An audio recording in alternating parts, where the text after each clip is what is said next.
Hey guys, I know exactly what it's like when you've been doing mobility for a while and you're trying to prevent injury but you just don't seem to be getting anywhere. And I've come up with 3 really great tips to help you break out of that rut that people get into by doing the same movements over and over again. And first of all, I want to explain why that happens, and it's the instinct and the law of nature that the scientists call the conservation of energy.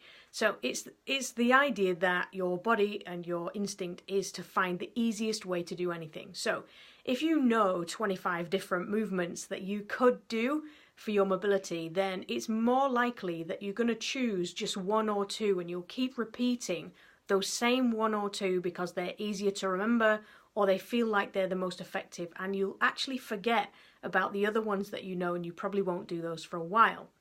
So my first top tip is to change your movement that you do every single day. Okay, so it might feel like that's counterintuitive because it's hard work to think about what you might be doing, but that leads me to my second top tip, which is to make a plan. If you plan for your mobility in the same way that you plan for your training, then you're thinking about the changes that you might make in advance, and then when it comes to doing it, you already got the idea of what you might do, so you can just get on with it rather than wondering what to do when it comes to stretching or relaxing after you've been doing your training. Okay, so make a plan.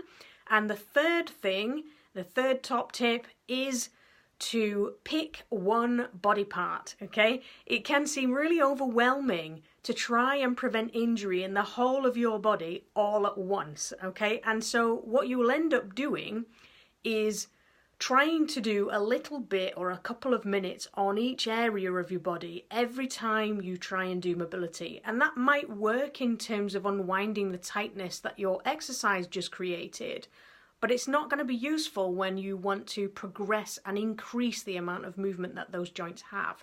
So a much more effective thing to do is to pick one body part and focus on that for the week.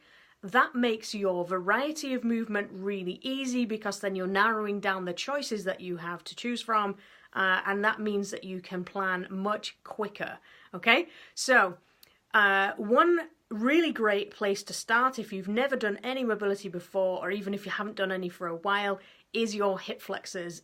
Pretty much everyone has tight hip flexors, and that is the precursor to low back pain. So if you don't have low back pain right now, then this is a great time to start looking at your hip flexors, and you can find a link in the comments in the description for a free set of videos that you can focus on. And if you do one of them every day this week, then you're going to add lots of variety into your hip, and then next week you can start on something else.